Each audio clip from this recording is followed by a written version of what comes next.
Hey guys, welcome back to God and Country Garage. Quick little video today on what we were working on last night. It won't be very long, but I wasn't going to make a video of this. But my dad said, well, why don't you make a video? Maybe you can help somebody else out in the future that's got the same problem. So let me show you what we're working on. Working on this little International Cub. It's a 1963 International Cub Lowboy. They're about 11 horsepower. And the problem we were having is the PTO would not engage. So what we had thought was the problem was there's this shaft will go all the way. You can see we've got it split. We split it, and the reason that we split it is because we thought that there's this bearing retainer here, and sometimes this bearing will walk out, allowing the shaft to move into the clutch and away from the PTO shaft. If you can see how this has a recess on one side, and if you put this on backwards like this, then the shaft and the bearing can walk forward. Well, it was on right, but we didn't know that until we split it. We thought that was the problem, but we were wrong. It's kind of a good thing that we split it, because you can see there's getting a bunch of oil and gear lube inside the clutch housing. So obviously this little seal was starting to leak anyway, because that's supposed to remain dry and all the lube is supposed to stay in there. What we did find is here's your little PTO engagement lever, I guess you can say, and it goes, let's see if I can do this, it would go roughly right about here, and you'd move it forward and backwards to engage your PTO. And I believe because it's bent, it wasn't throwing the collar. I'll show you how this works in a minute. It wasn't throwing the collar far enough on this shaft to engage the PTO. Let me give you a little rundown how all this works. Okay, obviously you can see this surface is supposed to be bolted to this surface, completing the tractor. So when we split it, we left the floor and everything with the front half and pulled it back. This shaft goes into the clutch inside the tube there, and it's basically always spinning when the engine is spinning. And it'll turn just inside your gearbox. You can see that right now it's in neutral, so nothing's turning. That will in turn this shaft back there, see it way up inside there, it's splined. So while that's turning, if you engage the PTO collar, that in turn, there'll be another shaft back here will in turn will rotate your PTO shaft, which is on the back differential of the tractor. You can see this is the back end.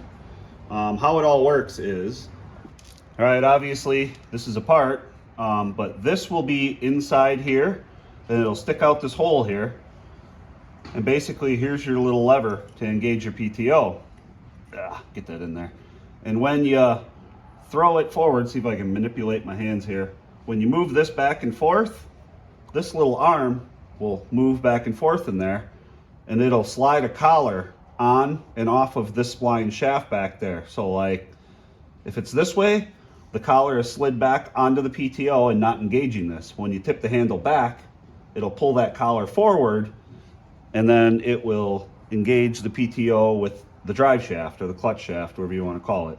And then you can run whatever implement you want to run. Now I'm pretty sure that that little shaft being bent is the reason that it wasn't engaging that far enough. So we're gonna order that whole assembly. You can get it from like Steiner tractors. It's like, I don't know, $35. You'll get this, and you'll get this arm with it. Also another thing, let's see if I can get some better light here. You can almost see this is supposed to be perfectly round.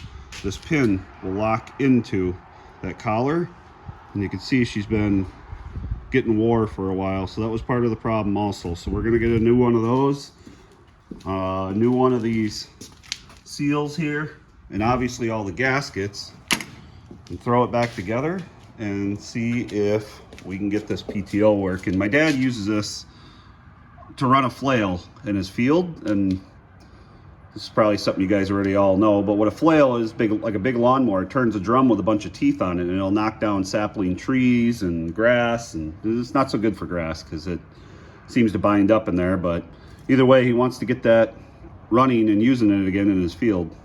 It's probably a good thing that we took this out anyway, because I don't know if you can see that or not. She had a lot of water in it, and it was just sludged up inside there. So it's a good thing that we're pulling this apart to change. I mean, you can change them out. You can change them out easy, flush them or whatever. I've heard guys putting diesel in there. I'm not a big fan of that, but it's apart now, so we'll get it all cleaned out, put some fresh gear lube in there and everything.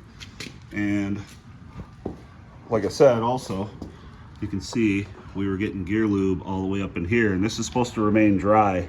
This is looking at the front of the tractor, basically. So your clutches and everything are up inside there. So I'm sure this will be fun to slide that whole shaft all the way back into there and get it lined up with the clutch. You know, that'll be one of them fun projects. But here's another thing. If you ever pull these apart, you got to shim the front end onto the axle, because you can see all the weight is offset on the bolster here. So when you jack this up and separate it, it's going to want to tip that way, obviously, because all the weight's going to fall onto the axle. So make sure you block it up a little bit. We got the front end on a jack stand and blocked up there, and I just got the rear end. Obviously the rear is going to be hanging here. See if you can see. The majority of the weight is behind the tires, so it wants to tip back. So I just got her supported right now with the cherry picker. That way it can hang. So this tractor looks okay now, but it wasn't. We actually took this whole thing apart and painted it. It doesn't look as nice as when we first painted it, because we use it. I mean, it's a useful piece of equipment. I mean, you can see she's obviously been leaking a little fuel, and there's power steering fluid, or actually not, this don't have power steering, but there is gear lube in there in the bolster for the steering fluid. You can check it there and add it there. Like I say, we're going to do an oil change on it and refill that, clean that all out, and get that filled up. Waiting on parts, obviously everything. I know you gotta order parts and then wait for them, and you don't want to order them until you know what's going on. But I figured maybe a little informative video, if I can help anybody that might have a problem with their PTO engaging. You'd go to engage it and it would just, it would grind. It wouldn't go all the way in. The only thing I might try to do is, I don't know if you can see in there, but see how there's like splines on the end of that shaft? Like I say, that's what will engage that collar and then your PTO. I might, from it not going in gear, there's quite a few burrs on the end of that shaft. So I might try to, I don't know if I can get a file. I really don't want to pull the shaft all the way out, because then you're messing with all these gears down in there, and you know what I'm saying? You got to pull these shift forks off and stuff like that. So I'd like to leave the shaft in place and just try to clean it up. I mean, we're going to flush the rear end out anyway. See if I can give you a better view. If I can get my camera in here. That light in there of what I was talking about with that. See, there's the end of that shaft. And you can see if I turn it by hand, that's what will roll your PTO.